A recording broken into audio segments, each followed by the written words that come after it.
साथियों नमस्कार। Cell biology unit 3 के अगले 10 प्रश्नों के साथ उपस्थित हूँ। सेंट्रोमेयर का गुणसूत्र में क्या कार्य होता है? सेंट्रोमेयर गुणसूत्र के बीच में स्थित संरचना होती है जो दो सिस्टर क्रोमेटिड्स को आपस में जोड़ती है। यह गुणसूत्र विभाजन के दौरान माइक्रोट्यूब्यूल्स के साथ जुड़कर क्रोमोसोम्स को खींचने और सही ढंग से संतति कोशिकाओं में विभाजित करने में मदद करती है। सेंट्रोमियर क्रोमोसोम की स्थिति को निर्धारित करते हैं और विभाजन प्रक्रिया को सुचारू रूप से बनाने में महत्वपूर्ण भूमिका निभाते हैं।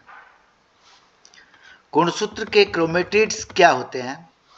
क्रोमेटिड्स गुणसूत्र के दो समान भाग होते हैं जो डीएनए की प्रतिकृति के बाद उत्पन्न होते हैं।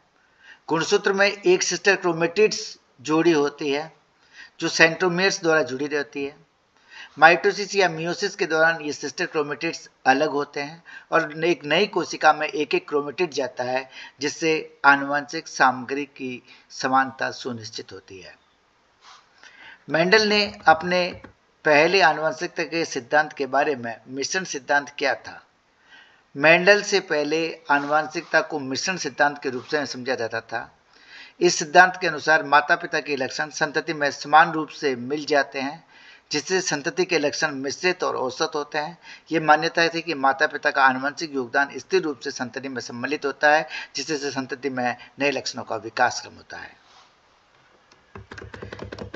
हिप्पोक्रेटस का पेंजिनसिस सिद्धांत क्या था? हिप्पोक्रेटस ने आनुवंशिकता के लिए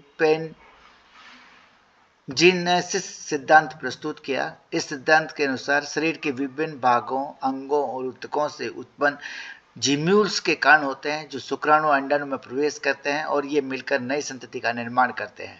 यह विचार शरीर के प्रत्येक भाग से उत्पन्न कणों से सम्मिलित पर आधारित था, जिससे लक्षण संतति में पहुंचते हैं।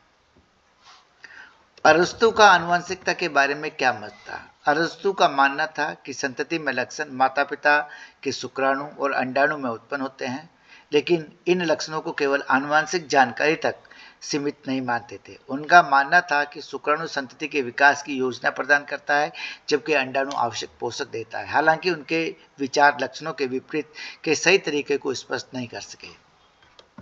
लेमार्क का या अधिग्रहित लक्षणों का सिद्धांत क्या था? लेमार्क वाद या अधिग्रहित लक्षणों का सिद्धांत यह कहता है कि जीव अपने जीवन काल में प्राप्त लक्षणों को अपनी संतति में स्थानांतरित कर सकते हैं।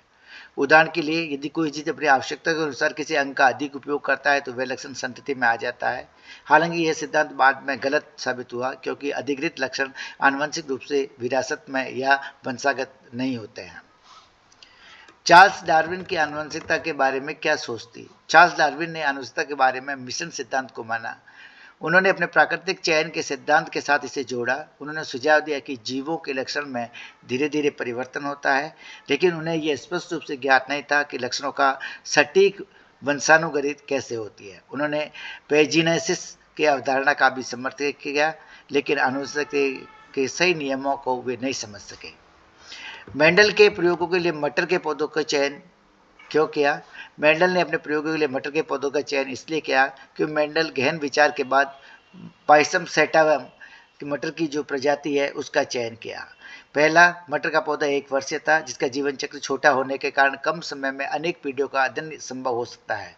इसका परिणाम प्राप्त करने में के लिए अधिक समय तक प्रतीक्षा नहीं करनी पड़ती। दूसरा, पुष्प द्विलिंगी और बड़े थे। इसमें पर परागण और विपुंसजन को सफलतापूर्वक किया जा सकता था। तीसरा, मटर के पौधे की पुष्प संरचना स्वनिषेचन के अनुरूप थी। इस कारण मटर के पौधे को समयोजी अवस्था में आवश्यकता अनुसार पड़ने पर परागण का भी अध्ययन किया जा सकता था। इसलिए मटर की किस्मों में अनेक विपर्यासी लक्षण पाए जाते थे। इसके कारण अलग अलग पीढ़ियों में इन लक्षणों को सही सही पहचाना जा सकता था और इसे सरलता से उगाया जा सकता। इन कारणों के कारण मेंडल ने मटर का पौधे पर प्रयोग किए। पृथक्करण का नियम का महत्व समझाइए। मेंडल ने बीज संयोजन या पृथक्करण के नियम में जीन संकल्पना को महत्व मिला। प्रत्येक लक्षण का विकास एक जीन के द्वारा नियंत्रित होता है। प्रत्येक जीन युग्म विकल्पी होते हैं, जिसमें एक जोड़ी विपर्यासी लक्षण नियंत्रित करता है। जीन अनेक कणीय रूप में पाए जाते हैं, जिनके युग्म विकल्पी एक ही कोशिका में रहते हुए भी सम्मिलित नहीं होते हैं। एक जीन के युग्म विकल्पी पृथक होकर संकट पादप के अलग अलग युग्मकों में जाते हैं और जीन वंशागत की इकाई जो एक पीढ़ी से दूसरी पीढ़ी में गमन करती है। मेंडल के प्रभाविता के नियम को लिखिए।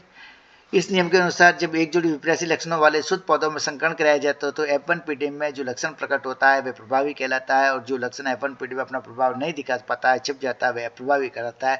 F1 पीढ़ी में एक ही लक्षण प्रकट होता है, इसे प्रभावी लक्षण कहते हैं और इस नियम को प्रभाविता का नियम कहते हैं। जय हिंद, जय भारत। आज का वीडियो यहीं पर समाप्त होता है।